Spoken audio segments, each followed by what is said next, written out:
अभी सही कनेक्शन नहीं हुआ। ब्रह्मचर्य पर थोड़ा ध्यान दो, क्योंकि आप हमें लगता है विरक्त भाव में हो। विरक्त भाव में, हाँ, ब्रह्मचर्य पर ध्यान दो और नासाग्र दृष्टि पहले रखना सीखो। जब यहाँ दृष्टि रखोगे तो जोर यहाँ लगेगा आज्ञा चक्र पे, और इसे बर्दाश्त करो। और यहाँ लिखो, अपने इष्ट का नाम लिखो। लिखा? आंख मुंदनी नहीं बच्चा, आंख मुंदनी नहीं है, अर्ध निमीलित ऐसे, पलक नहीं झपकनी, नासाग्र दृष्टि रखनी है।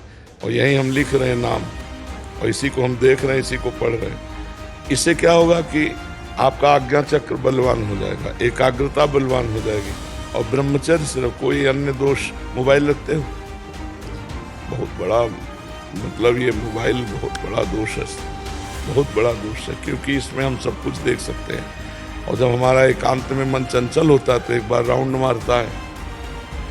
अब वो पहले है कि अपने पास कोई सामग्री है नहीं, राउंड मारा, फिर आदेश हम सीताराम कह के उसको रोक लिया, अब मोबाइल है। तो बच्चा इसमें तो बहुत है कंट्रोल रखना पड़ेगा, मोबाइल।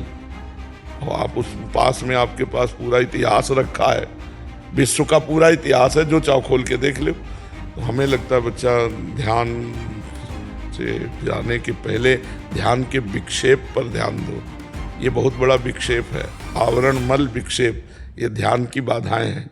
विक्षेप जो है ये बार बार मोबाइल, और संपर्क सूत्र भी होंगे जी, है ना, ये बहुत खतरनाक। और हमें आज तक हमें मोबाइल चलाना नहीं आता, और हम इससे ऐसे डरते जैसे करिया सांप से डरे। अरे भैया, तो पहली बात तो मोबाइल से उतना ही प्रयोग करो जितनी अत्यंत आवश्यकता है। इससे अच्छी भी बात है कि आप सत्संग सुन सकते हो, आप आवश्यक सूचना दे सकते हो, इससे अच्छी भी बात है। तो गुण दोष में पूरी सृष्टि रची गई है, उसका गुण ग्रहण कर ले, दोष का त्याग कर दे। हमें लगता है अपने काम करने के बाद इसका स्विच ऑफ करके रख देना चाहिए नियम पूर्वक। एकांत में तो कभी खोलना ही नहीं चाहिए। साधक को मतलब है बहुत कठिन। जैसे आप भूखे हो और बढ़िया 56 भोग की खुशबू आ रही हो बगल में, और कह दे खाना नहीं, तो खाओगे भले नहीं, लेकिन हर समय मन उसी में लगा रहेगा। ऐसे ही मोबाइल है, जो चाहो देख सकते हो, जो चाहो आप सुन सकते हो।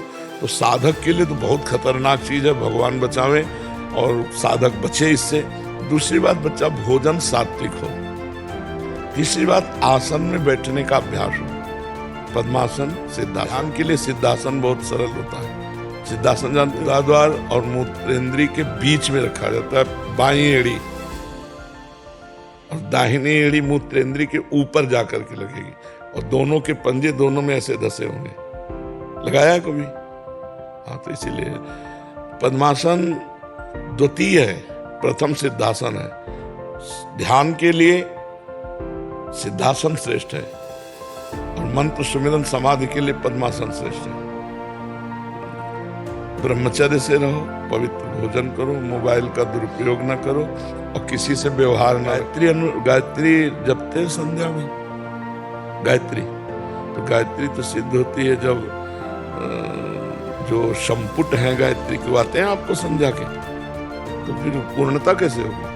सुमुखम संपुटम चैव विततम विस्तृतम तथा द्विमुखम त्रिमुखम चैव चतुष्पंचमुखम तथा खड्मुखो अधोमुखम व्याकांजलिकम तथा सकटम यम पासम च ग्रंथितम चोन्मोन्मुखम प्रलंबम मुष्टिकम चैव मत्स्याकूर्मो वाराहका सिंहाकांतम महाकांतम मुग्धरम पल्लवम तथा एता मुद्रास चतुर्विंशत।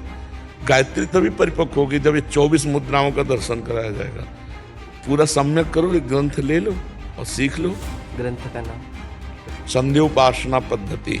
कोई सरोवर, कोई झील, कोई नदी, खुले जल में स्नान करने से साधु को बल मिलता है, अध्यात्म बल की पुष्टता होती है, जैसे गंगा यमुना है। मात्रा स्पर्शास्तु कौन्तेय शीतोष्ण सुख दुखदा आगमा पाइनो नित्यास्तास्तितिक्षस्व भारत। गर्मी, सर्दी, अनुकूलता, प्रतिकूलता, सब चीज सहे, सब कुछ सहे, और कुछ न कहे, न भगवान से न किसी से, कभी किसी से मंगबो भलो न बाप सो जो प्रभु राखे टेक।